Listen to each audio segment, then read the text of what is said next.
Welcome to There Is a Method to the Madness. My name is Rob Maxwell, and I'm an exercise physiologist and personal trainer. I am the owner of Maxwell's fitness programs, and I've been in business since 1994. The purpose of this podcast is to get to the real deal of what really works, and most importantly, why things work. Hence the name, There Is a Method to the Madness. Before I get started today, let me thank Jonathan and Lynn Gilden of the Gilden Group Realty Pros. They are committed to providing the highest level of customer service in home sales. Why don't you give them a shout and figure out what your home is worth? 386-451-2412. All right, so this is the method to the madness. So on this podcast, I talk about the reasons why we do things and sometimes the reason why we shouldn't do things. Basically, this is the fitness podcast about the science behind things. So today I'm going to talk about the basic 7 foundational movements that we should be doing at the gym because they're the foundational movements for us. And I want to talk about why they're important and how we can do them. So let me tell you about these nice movements. We got the squat, we got the push, we have the upper body pull, we have the hinge movement, we have the lunge, we have the rotate, and we have a carry.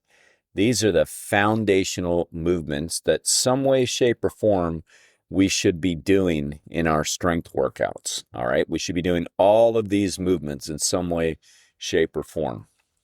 I've often said that the squat is the king of strength training. I mean, there might be a couple other exercises up there we can put right there with it, but I'm telling you what, the squat is so foundational to everything that we do. I mean, think about it. It's getting out of a chair. It's getting out of your car.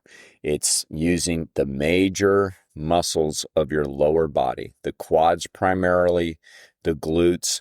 You're using your hamstrings to an extent, and you're using your core. It is so important. Getting off the toilet. Yes, you heard me. Getting off the toilet. That is the classic squat move. Kind of a funny thing. I've heard many people say in the past that after a hard leg workout, they weren't able to get off the toilet. Well, that shows you how much you are using those muscles when you are in that position. We really have to be able to squat properly if we want to get anything and everything out of our strength training routines.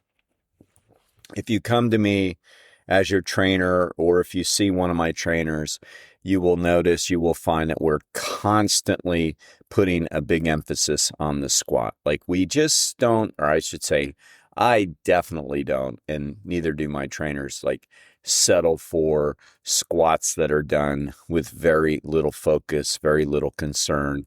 I mean, in other words, I really, really don't like seeing crappy squats. So when you tell people to squat, and I put on my events, the Max Fit Games, and there's a squat competition, and I'll see people, or I'll show people what a terrible squat looks like. It's just something I don't like. So one of the foundational things we always do, literally on workout 1 during the assessment, is we watch how somebody squats, because there's a lot more into it than just squatting down. We have to keep our feet firmly in place. We have to keep our spine up. We have to go down to a certain distance, and that does depend on the individual. We have to be able to keep our knees behind our toes. We have to keep our knees in alignment with our ankles and hips. Like there's so many foundational things that we should be doing when we squat. The good news is it doesn't take that long to really learn how to do it right, especially when it's been pushed on us to do it right. And so you start squatting properly right away. And then because of that, you're getting all the fruits of that, because really being able to squat properly will make your lower body so strong, resistant to injuries, and you're able to do the things that you want to do. So we always start with the big squat. All right. Now, let me talk about different ways we can squat. We can squat with a barbell, like you'll see some of the power lifters doing, or some of the kids playing sports in high school or college. That's where you put the barbell on your back and you load it with plates. I mean, that is a way. I spent many years doing that. I don't think it's the best way. I definitely don't think it's the most practical way for us adults to squat. There's so many better ways. Putting a bar on your back causes a lot of compression on the spine. It usually reinforces bad movement patterns. You end up leaning forward too far. I mean, I'm not going to knock it completely because, like I said, a lot of kids are sort of forced to do it when they're doing high school sports. That's the way that they do things. If you squat properly that way, then you're probably not going to have any problems. But if you don't squat properly with the bar on your shoulders, you could definitely injure yourself.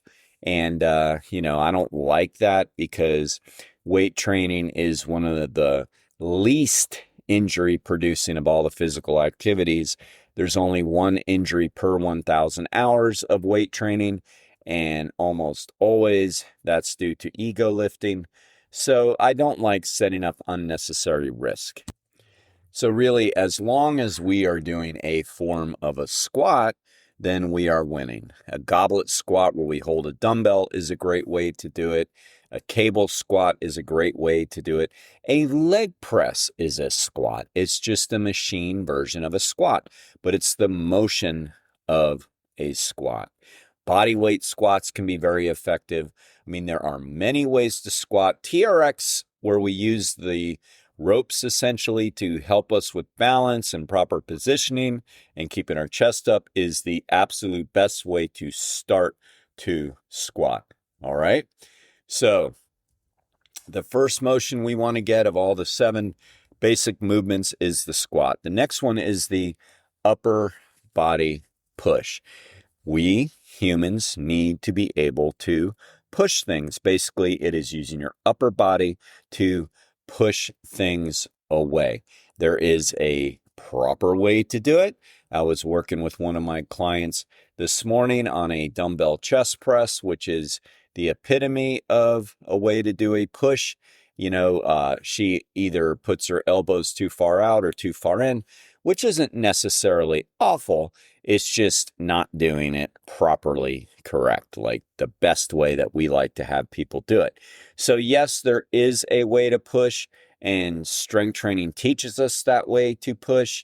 And basically in the pushing motion of the upper body, we're using our pectoralis major, we're using our deltoids, specifically our anterior deltoids, and we're using our triceps. So we're using 3 big muscle groups when we're doing an upper body push. We need to be able to get off the floor by pushing ourselves up, by pushing doors open, by pushing chairs across the room. We need to be able to push. If we play sports, it's pretty obvious that we need to be able to push. So that is one of the basic movements that we need to master in the gym.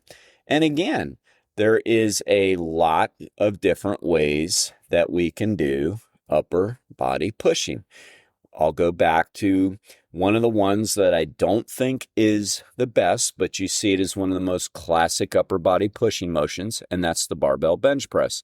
Again, used a lot in athletics, used a lot with youth growing up, learning how to lift weights, used a lot on sports teams. So I'm not going to say it's terrible. It isn't terrible, but again, it's probably not the best because it does lock your wrists and elbows in a certain position.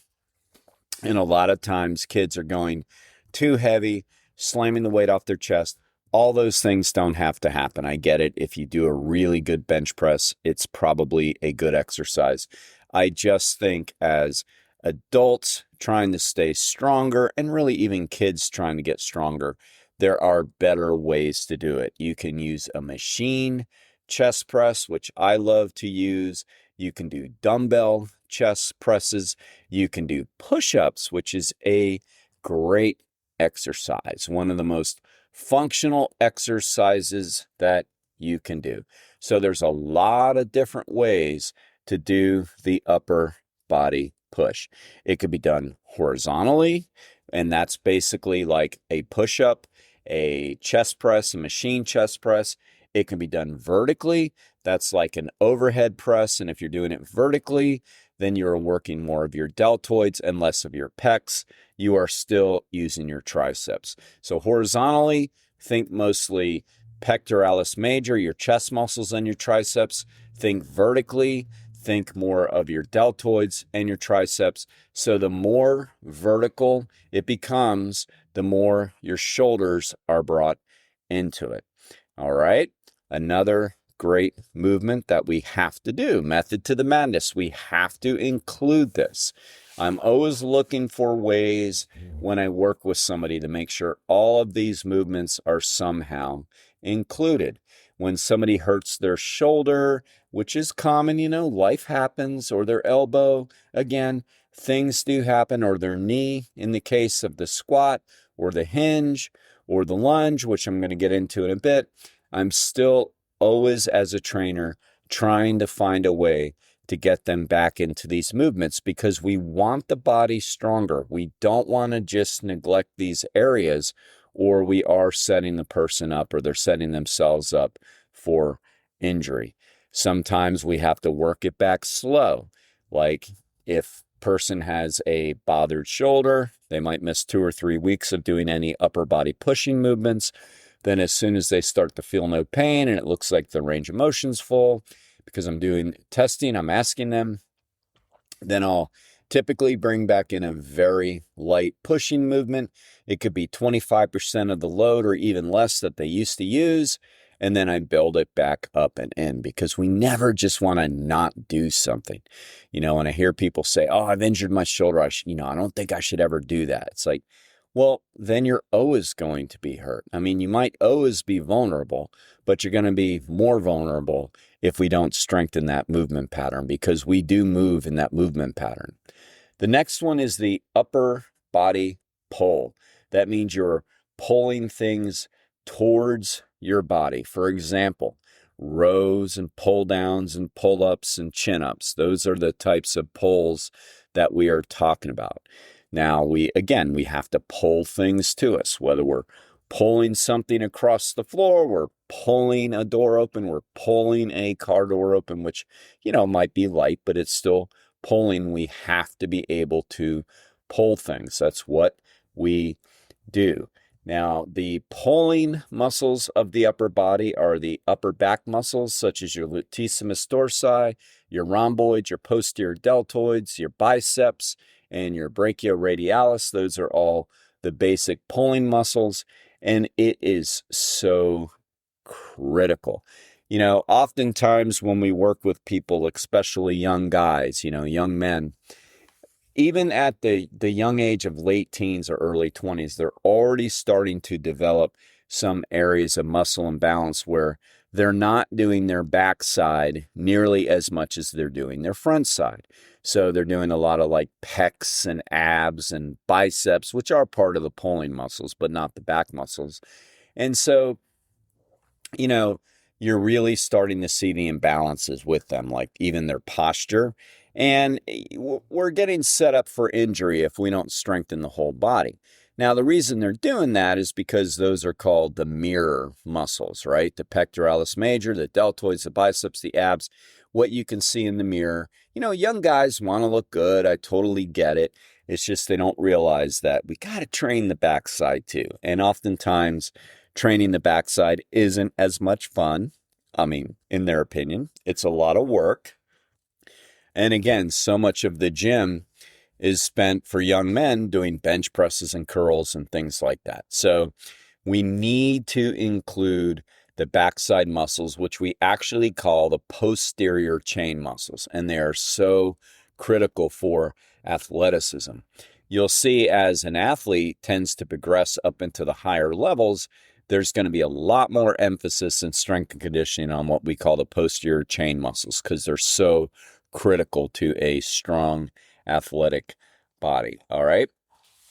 So again, what are the exercises that we need to do in the gym? Again, everybody's different with all of these exercises. So as a trainer, I talk about this a lot. This is one of the things I really enjoy doing when we have somebody who's limited in what they can do. I love looking for alternatives for them to do all of these 7 basic movements. But cable pull downs are great. Cable rows are great. Low rows on a machine, selectorized machine made for rowing is great. A pull down machine is great. Dumbbell rows, whether you're doing one arm at a time or both arms, is a great way to do rowing type exercises. If you're strong enough, able enough, doing pull-ups and chin-ups is a great way to do upper body pulling. Again, it doesn't matter what you choose. One thing I can go off on here a little bit to make sure everybody understands is in the old world of the bodybuilding circles, it's not nearly like it used to be, thank goodness. But the bodybuilders used to misinform people, basically. And I think they just didn't know themselves. But they would talk about training these different movements. In this case, it would be more about training muscle groups. And they would tell people to train them at all these different angles, essentially doing the same exercise, but with all these different varieties at the gym, because they'd say that you need to do that to fully train the muscle. For example, going back to the triceps or the pushing muscles, they would say, well, you have to do press downs, you have to do lying tricep extensions, you have to do kickbacks because you're training these muscles at all these different angles. Yes, you're training them all at these different angles, but no, you're not stimulating the muscles that much different by doing different exercises. So the reality is you really need to find the pulling muscle, the pulling exercises that work for you. You don't need a ton of variety all in the same workout. That is not true. You find the ones that work best for you and you stick to them. That doesn't mean you can't change down the road. But the point is, when you go to the gym, you don't have to do 4 types of pulls, 4 types of rows. Pick a row and go with it. All right. Now in bodybuilding, they know it comes a little bit more down to volume, meaning just doing a little more total work. And it was less boring to spread that out among a bunch of different exercises. So really didn't have anything to do with hitting all these different angles. I find all the time that everybody responds differently.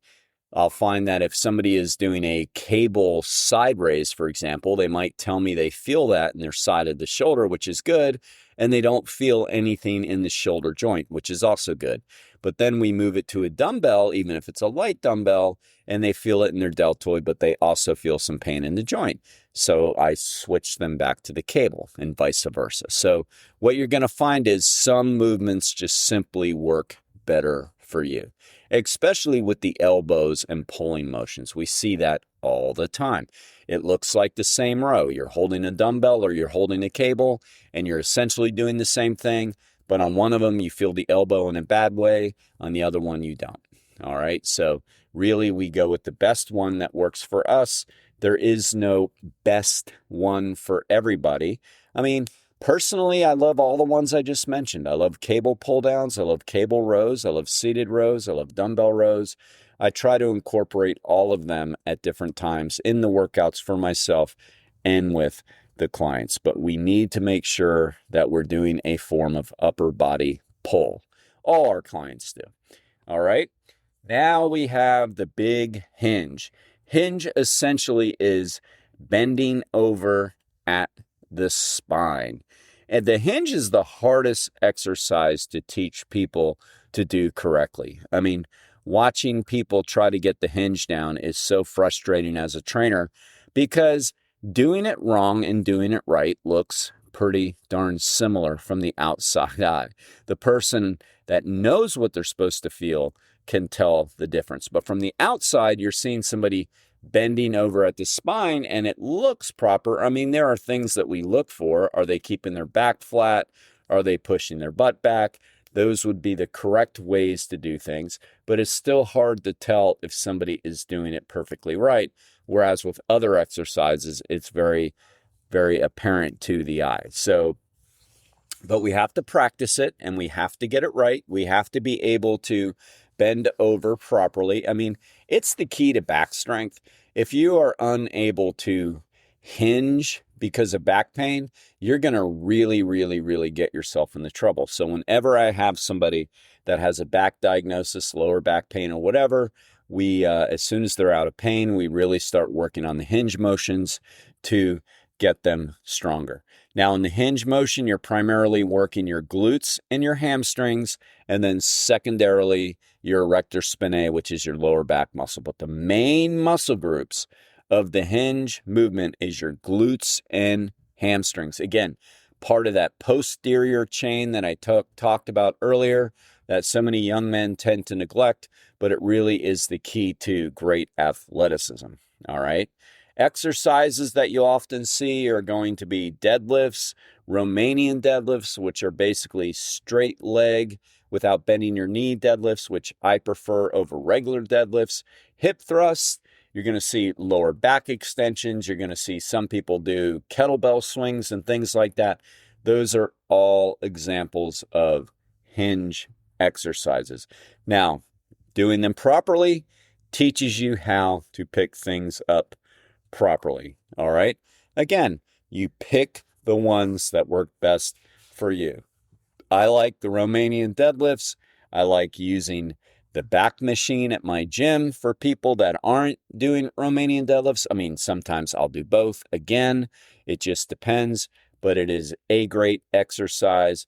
I'm not a big fan on bent knee deadlifts because I feel like the person doing them often uses the other muscles to get the weight up, and it's a very hard exercise to teach people to do properly, and I just don't think it's very functional. But it's bigger sister, in my opinion. Some people would call it the smaller sister. But the RDLs, the straight leg deadlifts, are one of the best exercises that we can do. Matter of fact, I did mine this morning. It is so important to do a proper hinge exercise in some way, shape, or form. You might be listening to this and go, wait a minute, I come to you, I don't do those. Again, yes, you do. If you are doing the low back machine, if you're even doing cobras on the floor, you in a sense are doing a form of a hinge exercise. If you're doing a bridge on the floor, that's basically a hip thrust. I mean, all of a sudden in 2026, everybody says hip thrust, hip thrust. We've been doing different forms of bridges for years. All right.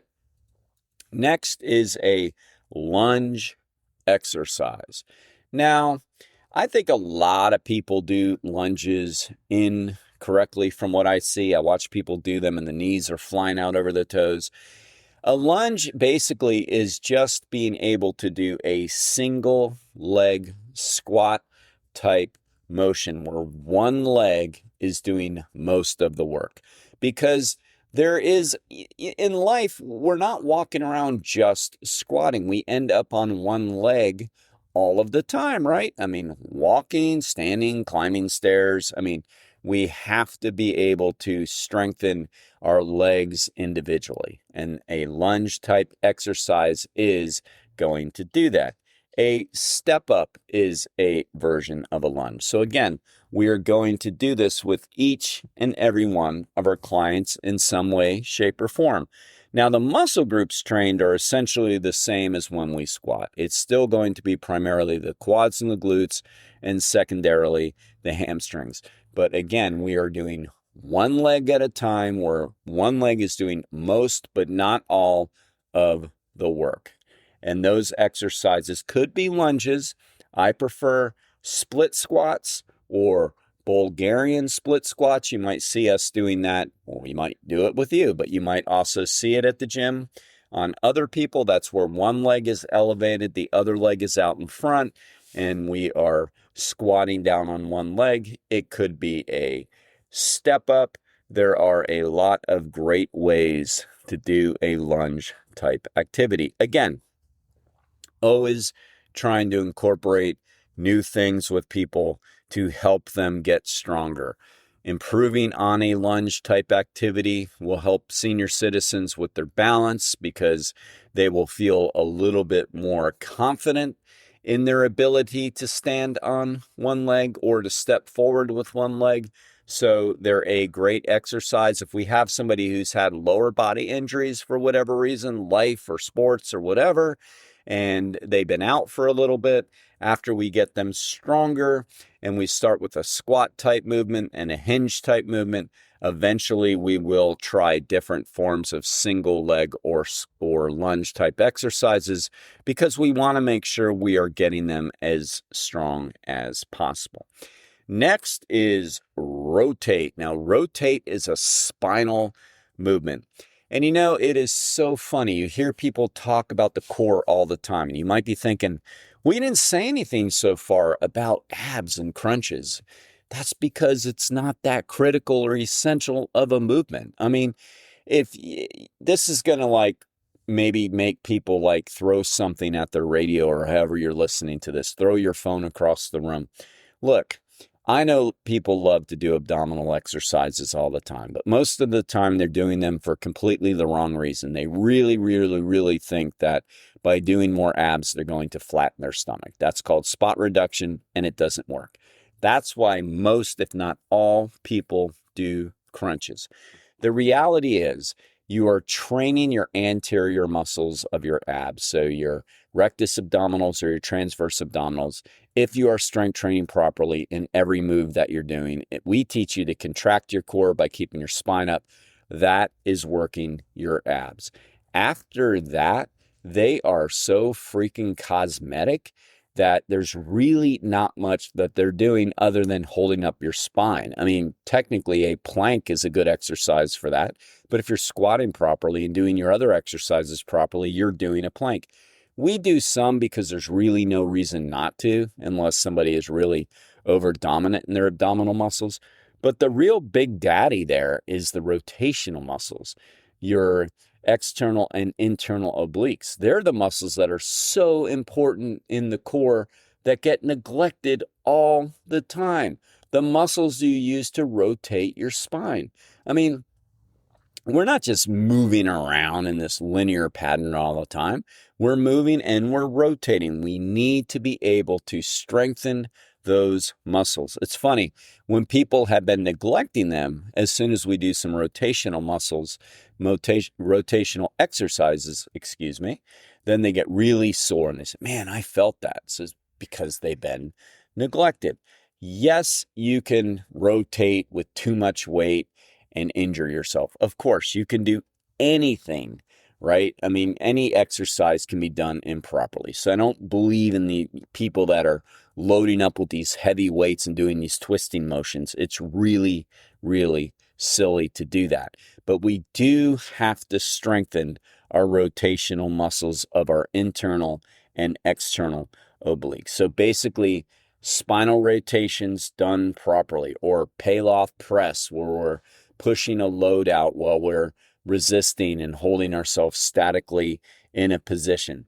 Cable chops, medicine ball rotations, what we call Russian twists, what we call TikToks with some of our people.